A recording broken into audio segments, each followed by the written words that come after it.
హరీష్ రావు గారు ఈరోజు మీ press meet చూసిన తర్వాత మీరు మొదలు పెట్టినటువంటి కొత్త సీక్వెన్స్ ఈ బనకచెర్ల బంక మీ హయాంలో 2016లో మొదలుపెట్టి మీరు రాయలసీమకు పోయి రత్నాల సీమ చేస్తామని అక్కడ చేపల పులుసు తిన్న విషయం అసలు ఇది ఎక్కడ మొదలైంది? ఈ 3000 టీఎంసీలు సముద్రంలో కలుస్తున్న విషయం చర్చకు ఎక్కడొచ్చింది? అసలు ఈ గోదావరి జలాలను రాయలసీమ దాకా తీసుకుపోవాలన్న ఆలోచన ఎక్కడ మొదలైంది అనే దాన్ని మా ముఖ్యమంత్రి రేవంత్ రెడ్డి గారు మరియు ఉత్తమ్ కుమార్ రెడ్డి గారు ఈ మధ్యకాలంలో తెలంగాణ ప్రజలకు అర్థమయ్యే విధంగా చెప్పడంతో మీకు ఎట్లాగూ రాజకీయ భవిష్యత్ లేదని, మీరు కట్టిన కాళేశ్వరం కూలేశ్వరం కావడం, మీరు గతంలో ఏ రోజు కూడా కృష్ణా జలాలు దక్షిణ తెలంగాణలో పాలమూరు రంగారెడ్డి ప్రాజెక్టు గాని ఎస్ఎల్బీసీ టన్నెల్ వైపు గాని మీరు దక్షిణ తెలంగాణ ప్రజలకు రైతులకు మంచి చేయాలన్న ఆలోచన లేదన్న విషయాన్ని గాని, ఈ రోజు మీరు బుకాయిస్తున్నటువంటి కృష్ణా జలాలు 299 ఉన్నటువంటి టీఎంసీలనే వాడుకునే ప్రయత్నం చెయ్యని ప్రభుత్వం మీదని, చెయ్యడానికి కూడా ప్రాజెక్టులు కట్టలేదని ఒకవేళ వాడుకోవాలన్న ఆలోచన ఉంటే కూడా గోదావరి జలాల మీద కూడా ఈ రోజు ఉన్నటువంటి 960 టీఎంసీలు వాడుకునే విధంగా కూడా మీరు కాళేశ్వరం కడుతున్నామని చెప్పి దాన్ని కులేశ్వరం చేసినటువంటి పరిస్థితి తెలంగాణ ప్రజలకు అర్థమైందని తెలిసి మీరు కావాలని ఇలా కొత్త సీక్వెన్స్ కు తెరలేపి తెలంగాణ ప్రజలను తప్పుదో పట్టించినట్టుగా క్లియర్ గా కనపడుతుంది. నిన్న ముఖ్యమంత్రి రేవంత్ రెడ్డి గారు చెప్పింది వాస్తవం అనిపిస్తుంది. కేసీఆర్ గాని మీరు గాని కేటీఆర్ గాని మీకు అబద్దాలు చెప్తే తప్ప జీవితం గడవదు, మీకు శాపం ఉన్నట్టుంది.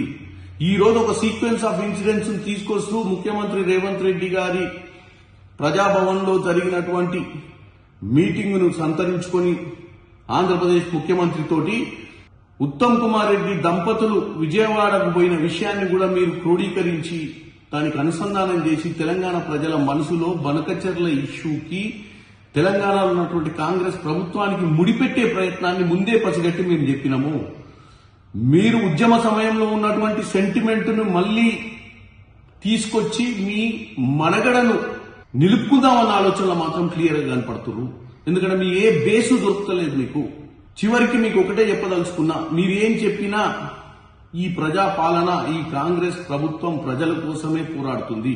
ఈ రోజు బనకచెర్లకు ఎన్విరాన్మెంటల్ శాఖ అంటే పర్యావరణ శాఖ అనుమతులు ఇవ్వకపోవడానికి కారణం మేము అని చెప్పుకునే ప్రయత్నం మీరు పదే పదే చేస్తున్నారు. దీనికి కాంగ్రెస్ పార్టీ ముఖ్యమంత్రి రేవంత్ రెడ్డి గారు ఢిల్లీకి పదే పదే ఇరిగేషన్ శాఖ మంత్రితోటి వెళ్లి చేసినటువంటి ప్రయత్నాల వల్లనే ఈ రోజు ఇది ఆగిపోయింది.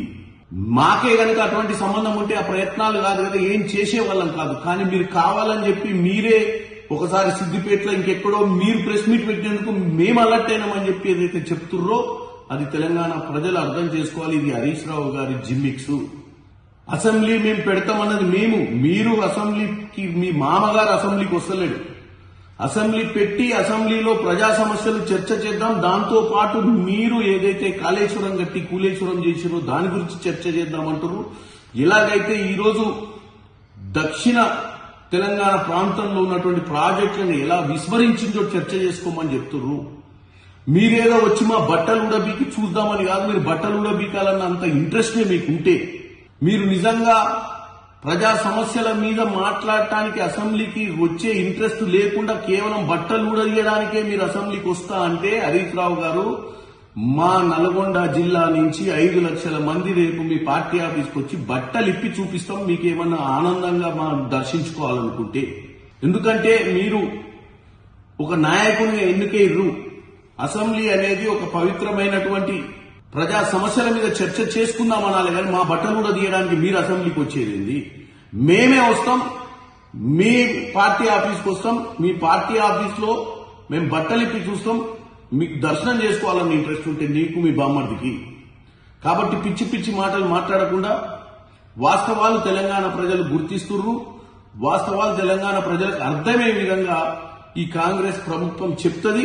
ఈ కాంగ్రెస్ సంక్షేమ పథకాలు ఏదైతే తీసుకుంటున్నామో, ఈరోజు సన్నబియ్యం గాని, ఈరోజు ఇంద్రమైలులు గాని, ఈరోజు జరుగుతున్నటువంటి భూభారత్, మీరు చేసిన ధరణి మోసాల వల్ల భూభారత్ ఏదైతే తెచ్చి ప్రజల సమస్యలు పరిష్కారం, ఇవన్నీ కూడా మీకు అర్థం అయ్యి ఈ ప్రజలు మమ్మల్ని రానున్న రోజులలో ఆదరిస్తారన్న ఒక విషయంతో మీరు రోజు విషం కక్కే ప్రయత్నం చేస్తున్నారు. అసలైన తొలి వెలుగు. ఫాలో వాట్సాప్ @తొలి వెలుగు official.